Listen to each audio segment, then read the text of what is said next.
Ya udah lama nih gue nggak bikin video. Pertama dulu terakhir kali bikin video, habis itu nggak lama PSBB. Bini gue juga WFH, jadi nggak ada yang keluar pakai motor, gue juga enggak. Jadi makanya gue nggak ada upload video. Nah sekarang malam-malam ini gue mau coba tes. Dari dulu gue punya GoPro, sampai sekarang gue belum pernah tes ya. Video malam-malam kualitasnya bagaimana. Gue belum juga coba lihat, nanti hasilnya gue mau coba lihat. Sekarang sambil keliling-keliling gue mau coba bahas tentang vaksin ya. Vaksin yang lagi heboh di internet dan segala macemnya, tentang apa bener vaksin itu ini itulah gitu kan. Gue sih mau bicarain sama bini gue ini dari sudut pandang gue berdua ya. Gue nggak membenarkan atau menyalahkan siapapun. Nah, murni pendapat gue berdua aja. Vaksin import. Vaksin apa? Sinovac ya. Sinovac. Kalau pertama gue tanya sama lo, ke pendapat lo gimana tentang vaksin? Apakah lo setuju untuk divaksin nggak? Setuju. Kenapa alasannya? Ya alasannya untuk mengakhiri COVID ini harus berbagai macam cara, ya kan? Selain hanya menjaga protokol kesehatan, tapi juga ada beberapa tahap yang harus kita ambil resikonya. Oke. Tapi itu juga bisa, istilahnya kita bisa mengakhiri semua COVID ini, penyakit COVID ini. Nah, jadi saya masuk yang kelompok yang setuju. Oh, yang setuju. Iya. Karena lo pengen cepet COVID tuh cepet selesai ya. Betul. Tapi kan kalau masalah apa COVID gimana? Terakhir kali ini yang sudah sembuh ini, apakah ada sejarah terinfeksi lagi nggak sih? Yang pengalaman dari teman-teman saya sih nggak ada sih. Oh, belum ada ya? Belum ada yang kedua kali. Tapi kalau untuk yang kalau kita lihat di medsos, kita lihat yang ada di TikTok ataupun di Facebook, pokoknya medsos lah ada sih beberapa. Tapi yang udah kena lagi ya? Tapi saya nggak pernah ketemu yang orang yang udah positif COVID terus sembuh dan terinfeksi lagi. Secara pribadi pengalaman belum pernah ketemu ya? Belum pernah ketemu. Oke. Oh iya, by the way, info gua kemarin ya, kan waktu terakhir kali teman bini gua tuh ada yang COVID ya, ternyata sekarang udah almarhum, udah meninggal kemarin karena COVID kayaknya juga. Jadi teman bini gua udah berkurang satu di kantor. Ya semoga tenang lah di sana dia. Nah, balik lagi sekarang, kalau menurut gue sih ya, gue masih agak berat sih ya. Gue entah mau gue divaksin, cuma agak berat karena gimana ya, yang gue rasain resiko. Pertama resiko kan gini, vaksin itu kan setahu gue ya, vaksin itu kan virusnya itu yang dilemahkan dimasukin ke badan kita, tapi dia udah lemah, udah dalam artian lemah, udah nggak bisa mematikan lagi buat kita, dilemahin. Kenapa tujuannya dilemahin? Biar antibodi kita tuh, anti imun kita tuh bisa gebukin virusnya itu rame-rame karena udah dilemahin. Nah, dengan cara begitu badan kita tuh akan bisa kenal sama virus itu. Tapi dalam artian yang menurut gue ya, berarti badan gue dimasukin virus COVID kan. Nah, yang gue agak kurang sereknya itu, gue ini selama dari Februari 2020 itu gue mati-matian loh stay at home. Gue stay at home bener-bener, gue cuci tangan bener-bener. Kalau bener-bener gue nggak keluar, frekuensi gue keluar dalam 1 minggu aja paling cuma berapa menit lah untuk beli beras gue di supermarket atau apa gitu. Dan gue jaga bener-bener gitu semuanya biar sampai nggak kena COVID. Nah, kalau dengan divaksin ya otomatis sama aja gue kena COVID akhirnya.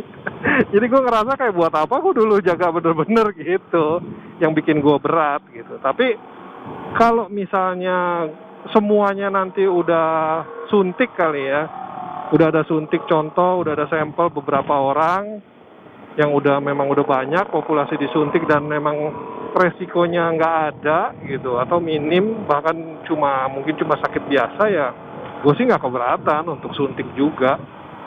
Yang penting gue harus ada datanya dulu nanti berikutnya berapa banyak orang yang disuntik, berapa banyak yang memang tanpa kendala, side effect gitu. Nah baru nanti kemudian gue mau ikutan. Tapi kalau menurut saya sih kalau misalnya semua vaksin, semua suntikan itu emang ada Efeknya. sampingnya. Ya Pasti. maksudnya seberapa Walaupun- parahnya gitu. Gue pengen lihat, yang gue pengen lihat tuh seberapa parahnya, apakah memang masih tahap normal. Kalau gue baca-baca di internet ya, di berita, di media-media terpercaya di luar negeri macam CNN, BBC gitu. Kayak terakhir kemarin di Israel dia baru suntik 600 orang gelombang kedua 600 orang dia suntikin vaksin. 70%-nya itu merasakan nggak enak badan. Maksudnya nggak enak badan tapi bukan yang sampai parah, bener-bener sakit, enggak. Cuma kayak lu mungkin pegel-pegel gitu kan. Ngerasain nggak enak badan, 70%-nya, sama atau enggak sakit di wilayah tertentu. Gitu. Kayak kemarin siapa ya yang habis suntik itu ya? Oh si Ariel Noah ya, yang ex Peter Pan itu. Dia kemarin habis suntik, cuma dia bilang ngerasa pegel atau sakit di tempat bekas suntikannya aja gitu. Jadi ya gejalanya mungkin sama ya semuanya di sana. Tapi di Israel itu 70%-nya ngerasain gejala seperti itu dan hanya 3% dari 600 orang yang lumpuh mukanya. Lumpuh mukanya. Iya, jadi kayak kaku mukanya gitu, paralyzed. Jadi itu sementara atau gimana? Sementara, temporary. Jadi yang dirasakan di sana 3%-nya itu merasakan 3%-nya itu merasakan lumpuh sementara untuk bagian wajah. Jadi mungkin dipencet kayak mati rasa gitu atau kayak kram, kayak kapalan mungkin. Tapi memang hanya sementara dan sisanya sih nggak ada. Belum ada kasus yang sampai benar-benar memang outbreak gitu sampai benar-benar mati berapa banyak orang karena vaksin sih belum ada memang. Gue belum nemuin. Jadi untuk sampai saat ini sih so far so good ya histori vaksin Sinovac ya. Jadi lo dari kantor belum ada jadwal kapan nih untuk disuntik? Emangnya kita dapat ya? Kan bukannya presiden udah bilang gratis ya? Ya kan bukannya kita digratiskan untuk beberapa ya pertama kan yang seperti presiden bilang kan pertama kan bagian lini depan kesehatan medis belum dan lain-lain nanti baru menyebar. Itu kan nanti. Oh jadi kita semua belum ada jadwal untuk kapan disuntik belum ya? Paling yang lini depan dulu lah. Gimana kita bagaimana lini depannya bisa ngobatin kita, bisa inin kita kalau misalnya nggak mereka duluan kan? Mereka duluan yang diduluin kayaknya. Nah itu juga bisa jadi kesempatan kita juga buat cari tahu ataupun efeknya bagaimana kan. Betul, untuk riset lebih lanjut. Tapi emang tuh bener ya yang bayar 5 juta itu kalau misalnya nggak. Ya itu untuk wilayah DKI sih. Itu kan kayak peraturan Pemda kan. Jadi peraturan daerah. Iya, peraturan daerah. Jadi kayaknya peraturan untuk orang yang menolak vaksin bayar denda 5 juta itu per kepala itu kayaknya hanya untuk di wilayah DKI deh, karena itu Pemda.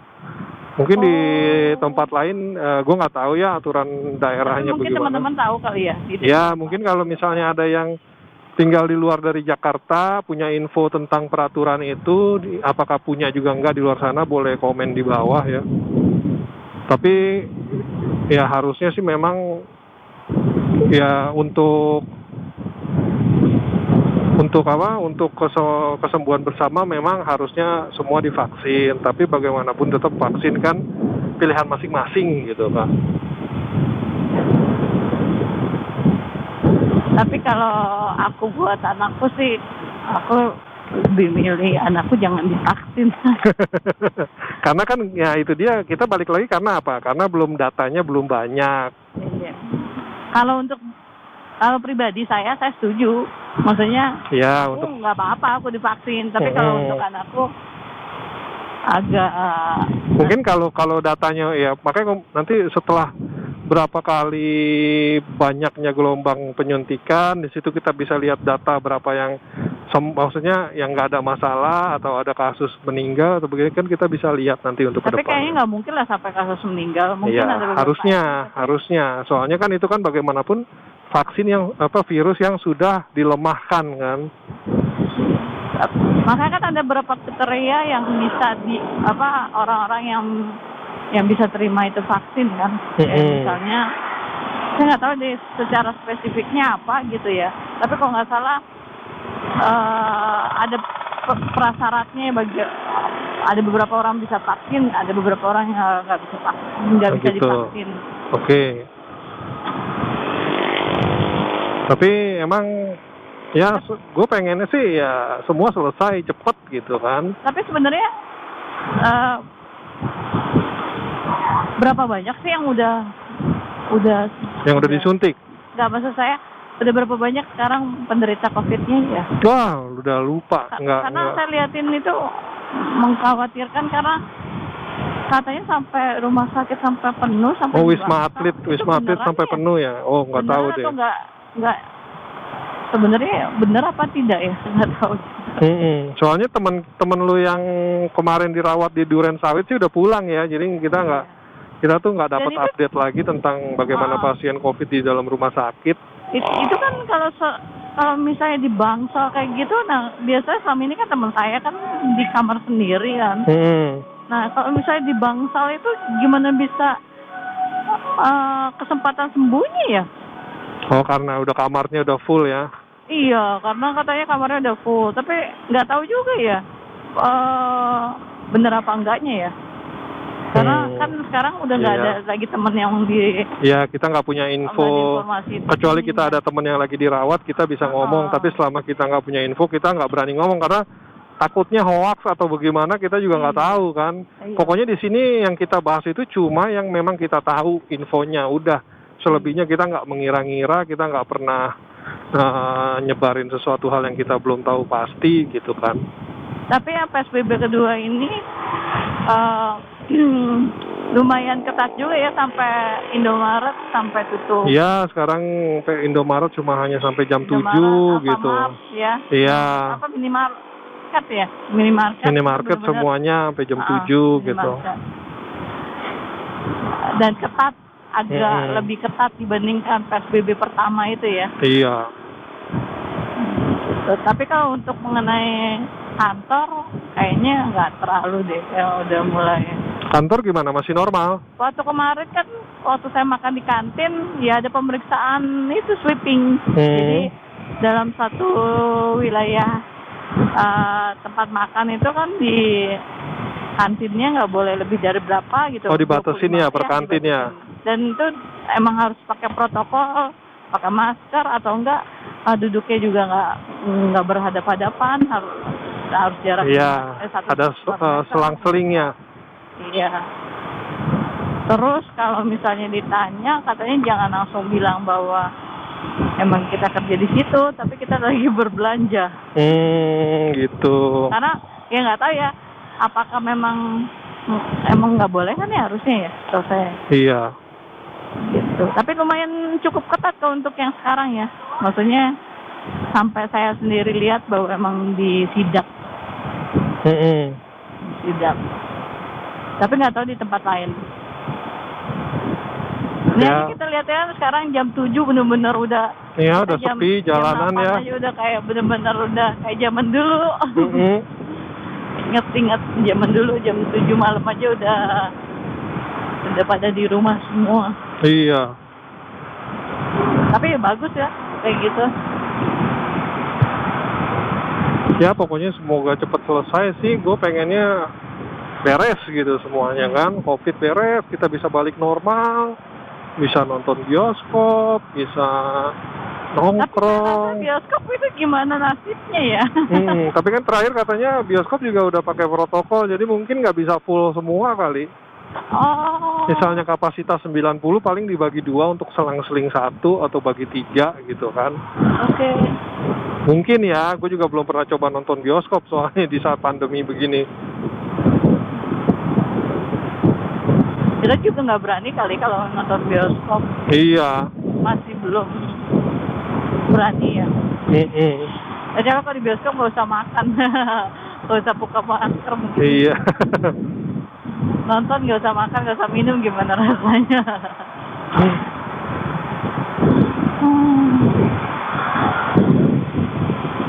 Jadi lo setuju ya untuk divaksin berarti lo ya? ya setuju. Kalau gue masih 50-50, lihat dulu. Untuk pribadi saya setuju, tapi untuk keluarga saya masih tidak setuju. Tidak setuju atau 50-50? Untuk anak saya masih nggak setuju.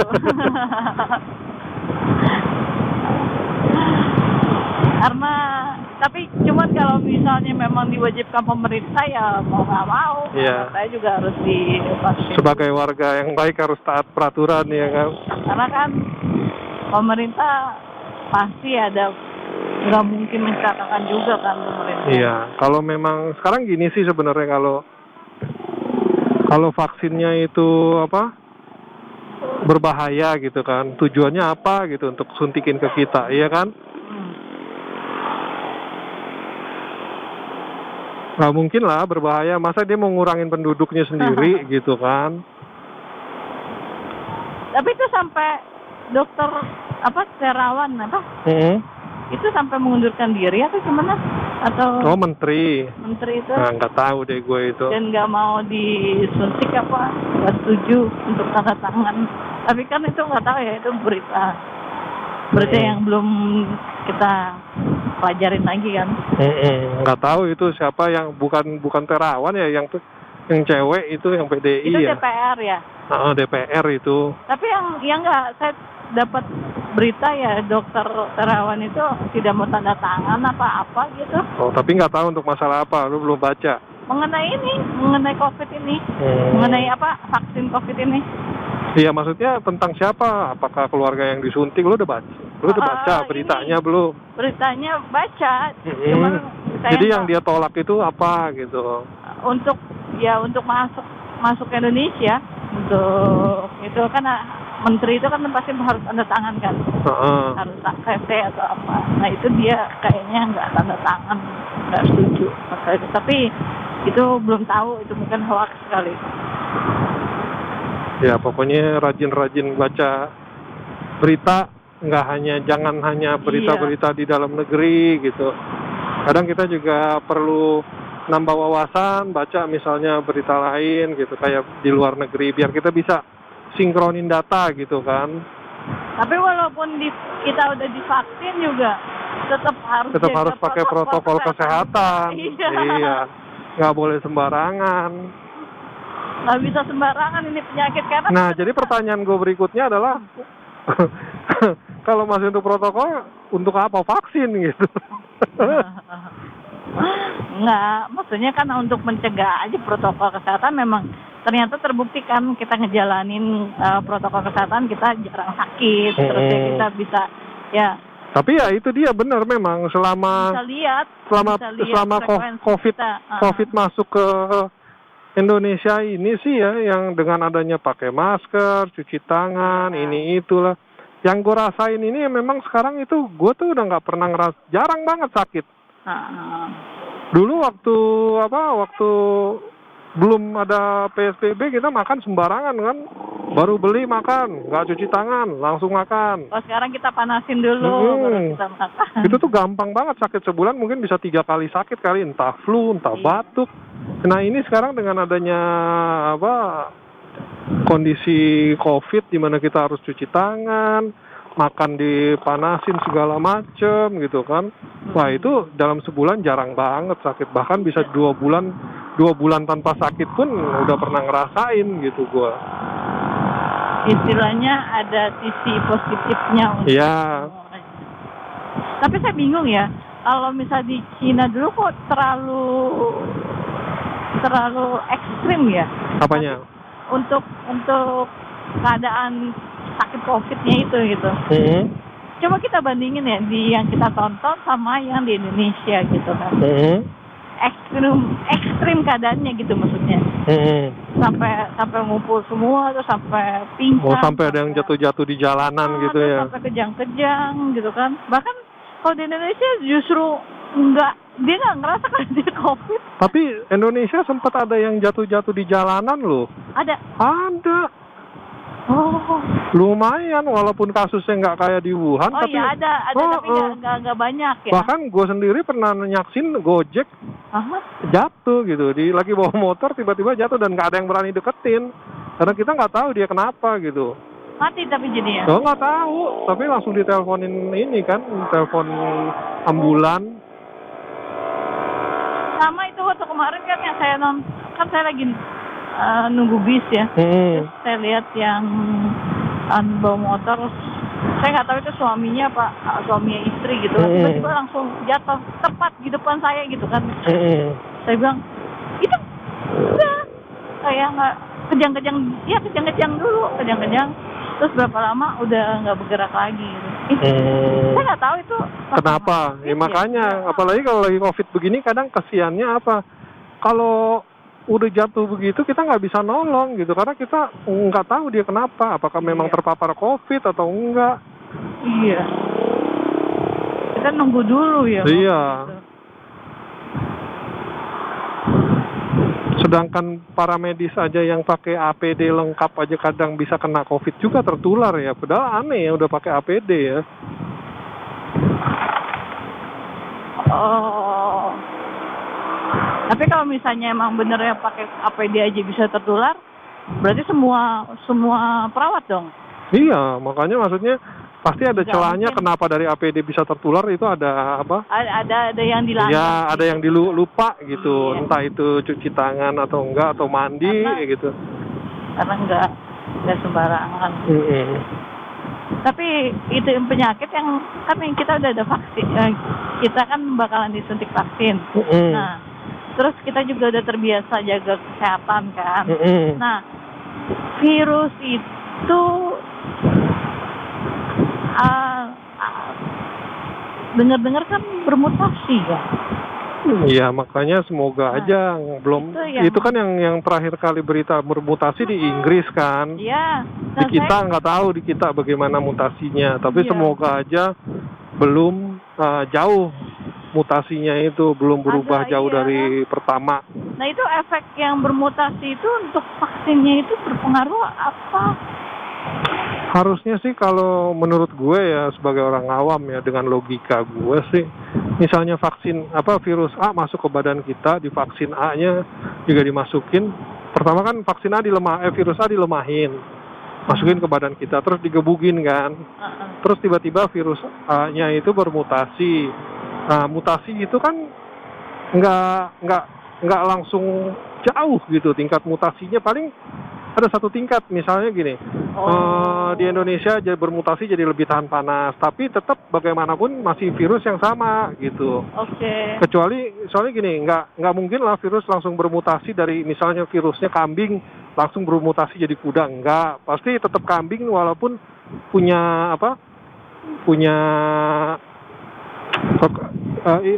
kemampuan yang lain lah istilahnya begitu kan. Tapi virusnya tetap A. Gue rasa sih begitu juga yang bermutasi. Kayak di Inggris mungkin jadi lebih tahan dingin mutasinya, sedangkan di Indonesia lebih tahan panas. Makanya mungkin vaksinnya masih bisa berlaku karena begitu, karena mutasinya nggak terlalu jauh dari host yang pertamanya ini, yang virus sampel pertama. Itu kalau menurut gue ya sebagai orang awam ya, gue kan bukan dokter. Oke guys, gue rasa sampai di sini aja. Gue juga udah selesai ngetes GoPro-nya di malam hari, kira-kira bagaimana hasilnya.